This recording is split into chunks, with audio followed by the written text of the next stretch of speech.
Հայկական ժողովրդական պատկերացումներում գորգը մարմնավորում է տիեզերքը։ Մեր հանելուկներում օրինակ գորգը նույնացվում է երկնքի հետ։ Եվ համաձայն հինավուրց պատկերացումների մեր գորգի կառուցվածքն ունի եռամաս բնույթ եւ ունի հետեւյալ պատկերը. կենտրոն, որը ներկայացնում է միջուկը, սերուցքը, որտեղ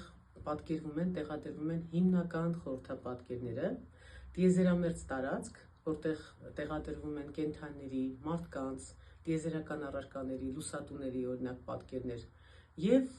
շրջագոտի, որը հանդես է գալիս զարդագոտու ձևով եւ ենթադրում է սահմանազատող եւ գորգը պաշտպանող շրջան։ Ահա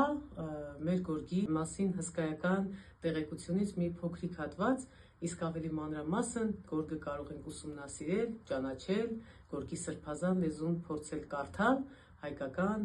գորգի զարդանախշի խորհրդաբանություն դասընթացի շրջանակում։ Հրավիրում եմ սիրով բոլորին միանալու այս սքանչելի դասընթացին։ Կտեսնվենք։